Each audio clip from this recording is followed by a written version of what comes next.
여러분 안녕하십니까? 이번 시간에는 문재인 주사파 정권이 발칵 뒤집어졌다는 기분 좋은 소식을 전달해 드리도록 하겠습니다.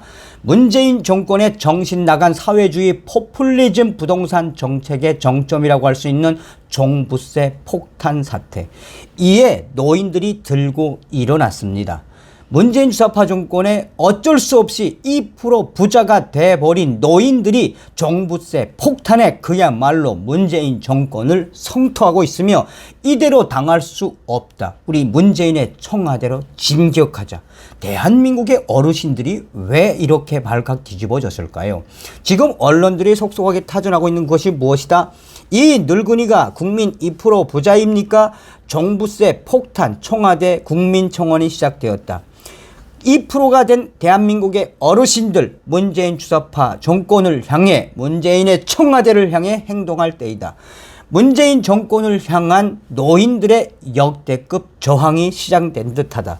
또 다른 언론들은 어쩔 수 없이 2%가 되어버린 어르신들이 종부세 폭탄에 그야말로 대패닉 상태이며 이것은 지금 무엇으로 이어지고 있다? 그러니까 문재인 주사파 정권의 부동산 정책의 실패를 우리 국민들에게 떠넘기는 이러한 행태에 우리 대한민국의 어르신들이 가만 있을 수 없다라고 언론들은 강조하고 있습니다. 본질적으로 무엇이겠습니까? 그러니까 어떤 할머니께서 종부세 폭탄과 관련돼서 청와대에 청원을 올렸는데 올리고 난 이후에 지금 대한민국의 어르신들이 나도 당했다. 나도 어쩔 수 없이 문재인 주사파 정권의 2% 부자가 되었다며 역대급 종부세 폭탄에 더 이상 앉아 있을 수만은 없다. 행동하자. 이 문재인 정권을 향해서 저항하자. 자, 노인들도 이렇게 대경로하는데 여러분들은 이런 소식을 들으시면 어떤 생각이 드십니까? 사회주의, 공산주의, 포퓰리즘, 김일성주의, 주체사상으로 무장한 저 문재인 찌꺼기 세력들에 의해 우리 대한민국의 노인들이 왜 이렇게 격분해야 합니까? 여러분들께서 살려주신 정성산 감독, 정성산TV 좋아요, 구독, 알림은 큰 힘이 되겠습니다. 후원해주시는 모든 분들께 가열차게 멸공. 대한민국의 노인분들께서 얼마나 대경로하셨으면 이렇게 집단 행동도 불사하겠다고 하시는 겁니까? 자, 문제의 발단은 서두에도 말씀을 드렸다시피 노인들이 갑자기 2% 부자가 되었는데 종부세 폭탄이 날아오고 거기에다가 또 세금을 내야 하는데 집을 팔아야 하나? 대출은 막혀 있고 그러다 보니 어떤 한 노인이 그러한 심정을 담아 청와대 청원을 올렸는데 그 청원 이후에 우리 대한민국의 노인들께서 나도 이렇게 당했다. 더 이상 문재인 정권에게 이렇게 당할 수 없다는 그 공감대가 대한민국 노인분들 중에 확대가 되고 있다고 합니다. 자, 청와대 청원을 올린 그대로 말씀을 좀 드리면 얼마나 대한민국의 노인분들이 문재인 정권을 향해서 얼마나 울분을 토하고 있는지 느낄 수 있을 겁니다. 제가 국민 2%에 속하는 부자입니까? 저는 만 65세인 남편이 있고 지금은 성인이 된 두 아들의 엄마이며 두 손주가 있는 만 63세의 할머니 국민입니다. 저는 어렸을 때부터 가난한 집에서 자랐기 때문에 늘 먹고 사는 걱정을 하시는 부모님을 보면서 자랐습니다. 따라서 그 어린 제 머릿속에는 어떻게든 제가 커서 결혼을 하게 되면 열심히 노력해서 이 지긋지긋한 가난을 벗어 던지려고 살았습니다. 그래서 내 아이들에게만큼은 절대로 이 가난을 대물림하는 일만큼은 절대 하지 말아야겠다는 신념으로 살았습니다. 비싼 거 안 먹고 비싼 옷 안 입고 늘 전략이 몸에 배일 정도로 열심히 일해서 모았고 그 결과 두 아이들을 잘 키웠습니다. 그리고 또 내 노후 때를 생각해서 그 아이들에게 짐이 되지 않도록 악착같이 모으고 또 모아서 경기도 용인시 쪽에 겨우 집 2채를 장만해 놓고 나니까 어느덧 내 나이가 할머니가 되어 있었습니다.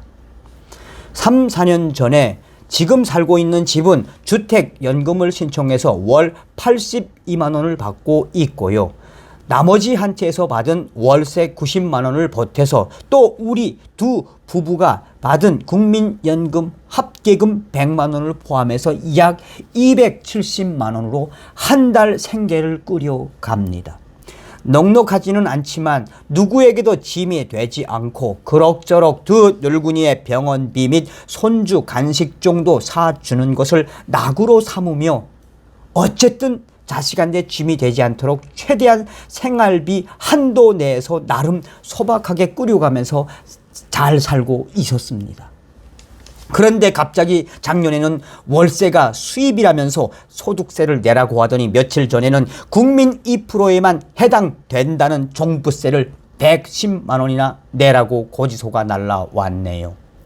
집 두 채라고 해봐야 모두 합해서 공시지가 8억 2천이던가? 그것도 올해 갑자기 집값이 올라서 공시지가가 양쪽 집 합해서 3억 이상이 오른 거지. 작년까지만 해도 두 채 합해서 5억 정도 되던 집인데 말입니다. 누가 부동산 집값을 올렸습니까? 우리가 올려달라고 했습니까? 그런데 제가 이러한 국민 부유층 2%가 맞습니까? 두 채 모두 합해서 9억도 안 되는 집을 가지고 있다는 이유로 소득도 없는 늙은이가 무슨 돈이 있길래 재산세 내라, 소득세 내라, 이젠 하다 말로만 듣던 부자세인 종부세까지 내라고 한단 말입니까?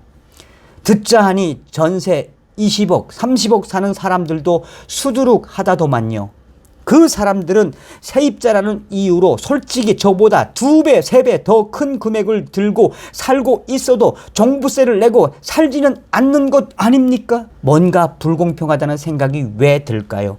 뭔가요? 젊어서 열심히 산 죄인가요? 아니면 아이들한테 짐이 되지 않으려고 노력해서 열심히 자립한 죄인가요? 아무리 이해해도 노력해도 이해가 되지 않고 불공평하다는 이 마음은 왜 들까요?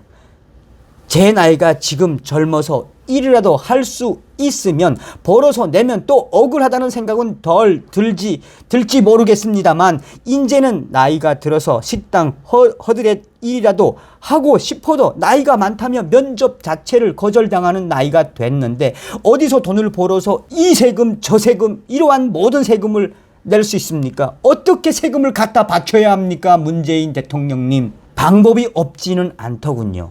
우리 두 늙은이가 집 한 채씩 나눠 갖고 이혼을 하면 깨끗하게 해결되겠더라고요. 국가가 행복하게 노년을 보장해 주는 게 아니라 오히려 가정 파탄을 야기시키는 정책을 펼치고 있다는 생각은 안 해보셨습니까? 그래요. 다 좋아요. 세금을 내라고 하면 내야지요. 일도 할 수 없는 나이니 돈 나올 때라고는 집세밖에 없으니 월세를 그만큼 더 올릴 수밖에요. 그러면 결국 누가 억울할까요? 집 없는 사람들을 위한답시고 임대차 3법을 만든 것도 착오인데 말입니다. 아니 세입자가 2년 살고 2년 더 살게 해줬다고 그게 세입자를 위한 법입니까? 그 세입자는 4년만 살고는 하늘에서 집이라도 뚝 떨어진답니까? 그들은 4년 후 이제 어디로 갑니까? 결국은 그 불쌍한 세입자들만 힘들게 한 법 아닙니까? 그런데 이번에는 종부세로 또 한 번 그 불쌍한 세입자들만 죽어나가게 하고 있지 않습니까? 집 없이 사는 것도 서러운 수많은 착한 세입자들을 위한다면 절대 이렇게 처리할 수는 없다는 것을 초등학생도 계산할 수 있는 논리인데 그걸 정책이라고 펼치고 있지 않습니까?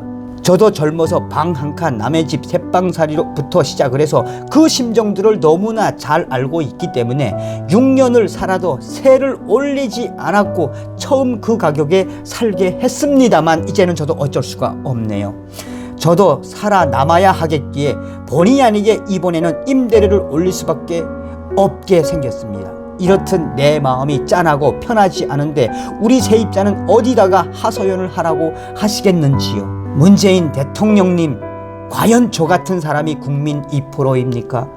궁색한 변명은 싫습니다. 제가 어떻게 2% 안에 있다는 건지 납득할 수 있는 답변을 듣고 싶습니다.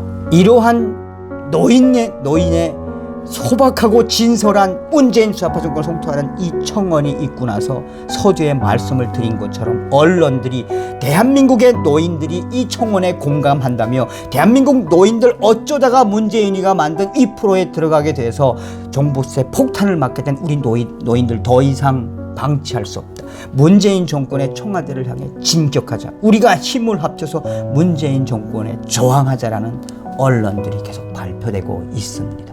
이게 바로 문재인 주사파 정권, 사회주의, 공산주의, 나아가서 포퓰리즘, 김일성주의 주체사상으로 무장한 자들의 현 주소입니다. 저항해야 합니다. 저항해야 합니다. 다음 시간에 뵙겠습니다.